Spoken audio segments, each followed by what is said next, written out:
Hey friends, you're listening to the None But Curious podcast, a space for nuns, agnostics, and nothing in particulars. We are okay with not knowing, and we're inspired by each other, art, nature, and everyday moments. I'm really happy you're here. Let's go explore.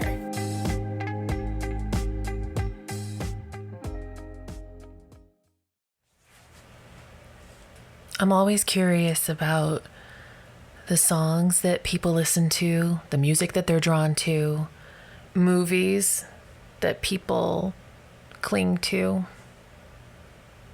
and the books that they read.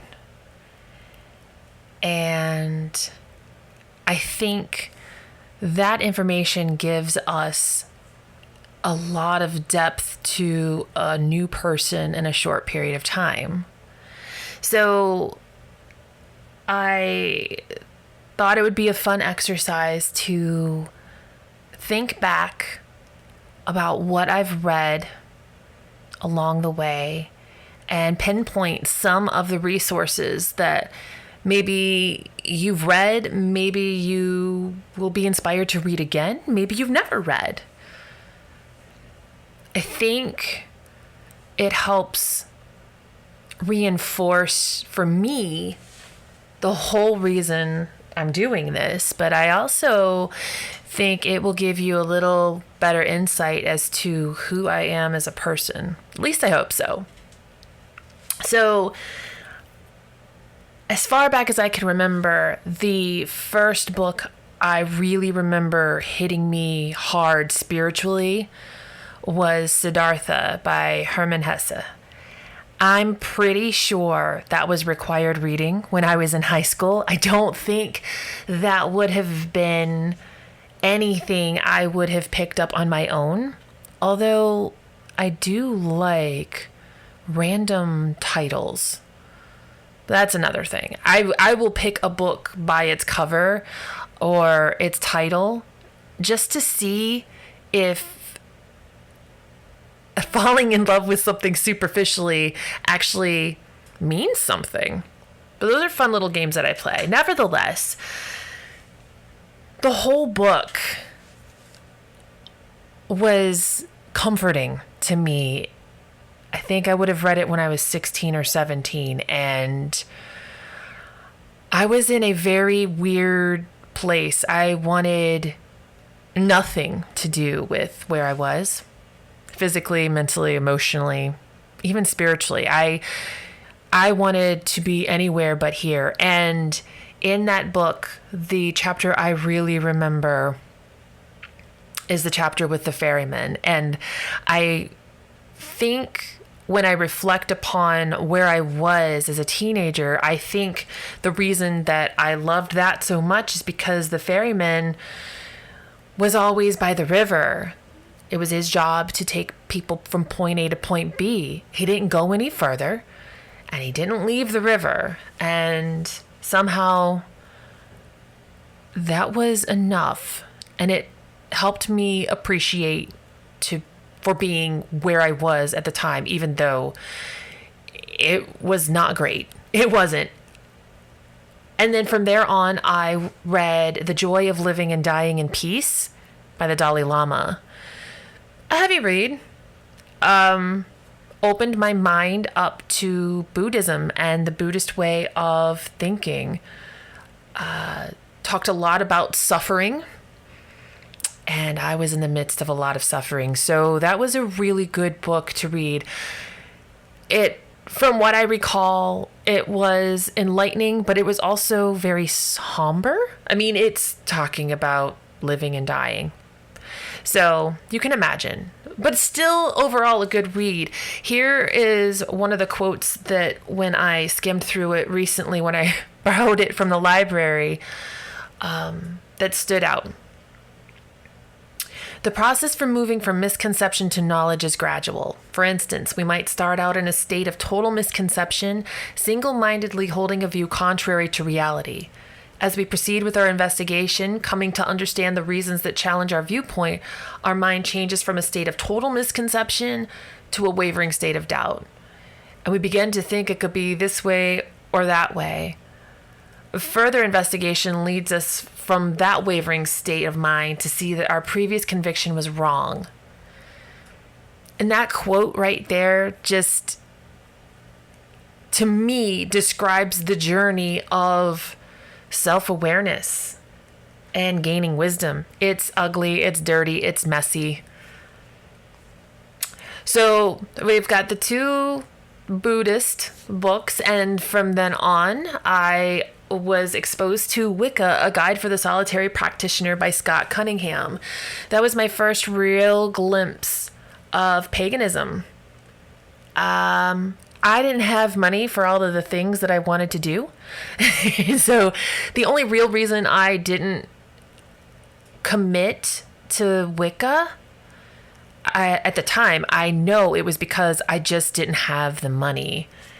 But that book and The Joy of Living and Dying in Peace did lead me to start playing with candles through meditation and working with candle magic.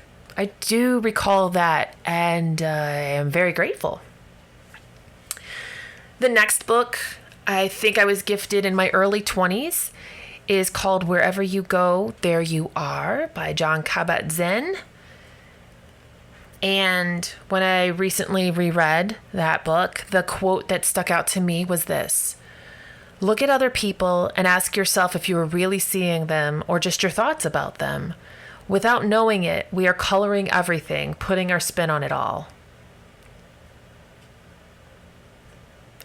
So go ask yourself for the rest of the day, the rest of the week, are you really seeing people as they are? Or are you just seeing your thoughts about them? That exercise alone is mind-blowing.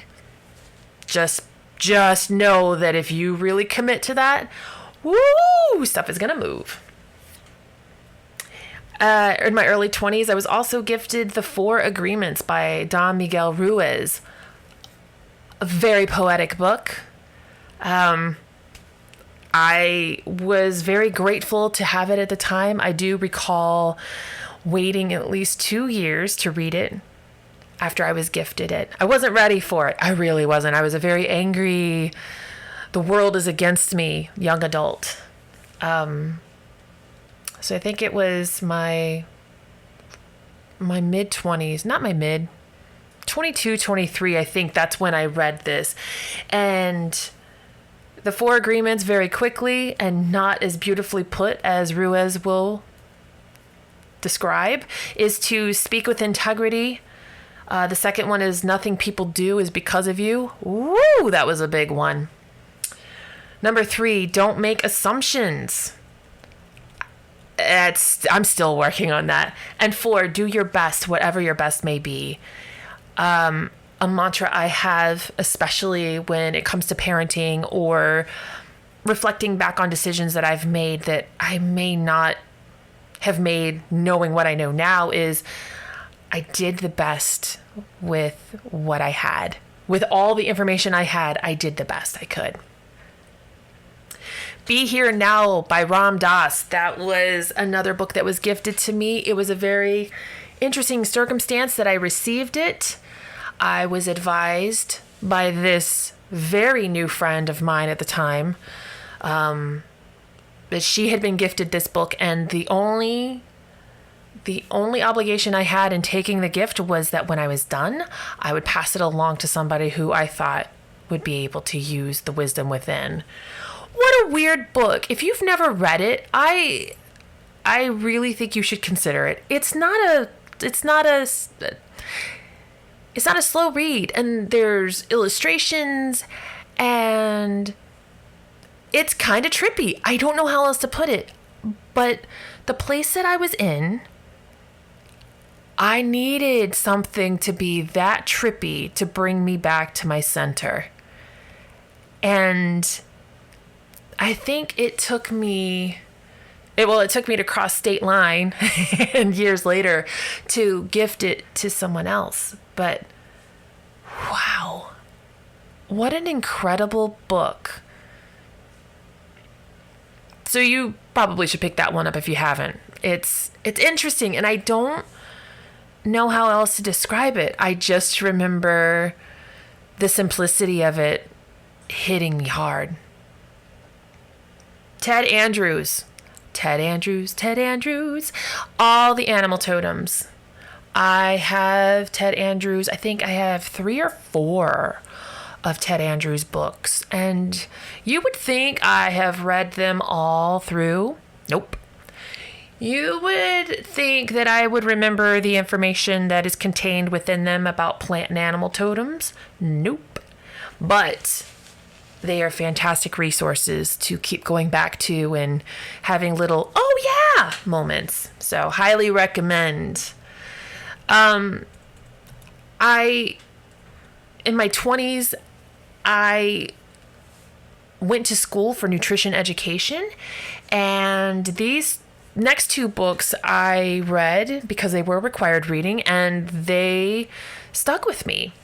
Molecules of Emotion by Candace Pert. She talks all about neuropeptides. Basically, there's a reciprocal relationship between emotions and the digestive and the immune system. It's a lot of science, but even not being a science nerd, I got so much from it, and I love it. I love it, love it, love it. The other book that I read, interestingly enough, about nutrition education, it was, just to back up, it wasn't just about educating people about nutrition, but talking about the whole person and where they were mentally, emotionally, physically, and patterns that they had and what was contributing to not being able to reach their goals or why they gravitated towards certain foods. It was a really, really cool degree to get. I digress. So the next book that was required reading was The Heart's Code by Paul Pearsall. This is where it talks about, cardio energy. I'm saying it wrong. But basically, the heart doesn't just pump blood. It pumps info energy, and the heart can hold memories. Talks about the different memories that people who have heart transplants remember from the prior person. Really weird, kind of out there. I dug it. So I would suggest reading that. And talking about weird, later on, probably in my mid 30s, I was introduced to Gene Keys by Richard Rudd, and following shortly was Human Design. I can't remember the author, but basically both of the books talk about how DNA, there are messages encoded in our DNA that make us who we are, and we can activate or deactivate those depending on the actions we take, the thoughts we think. I'm really diluting this. They are extraordinary books. I suggest choosing one or the other. They're similar, but also vastly different.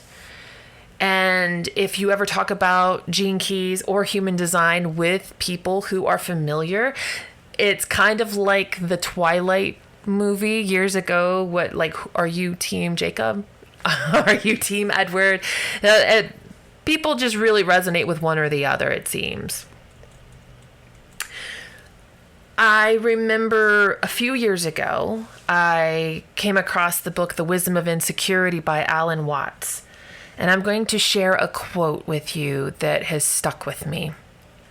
In his book, he says, "In times of happiness and pleasure, we are usually ready enough to be aware of the moment and to let the experience be all.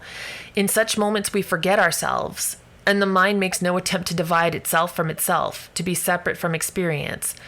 But with the arrival of pain, whether physical or emotional, whether actual or anticipated, the split begins and the circle goes round and round.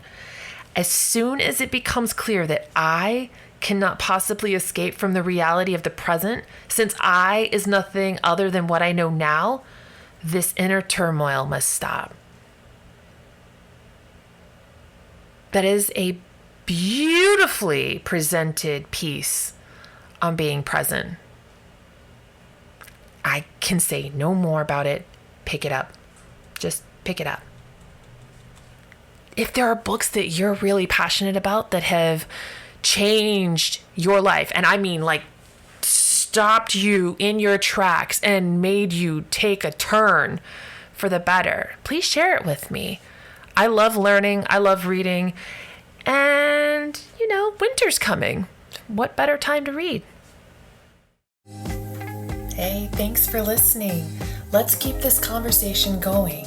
Share your stories with our None But Curious Facebook group, or you can also follow our Instagram at None But Curious, or email Candy at nonebutcurious.org if you want to share your ideas and thoughts. Until next time, stay curious.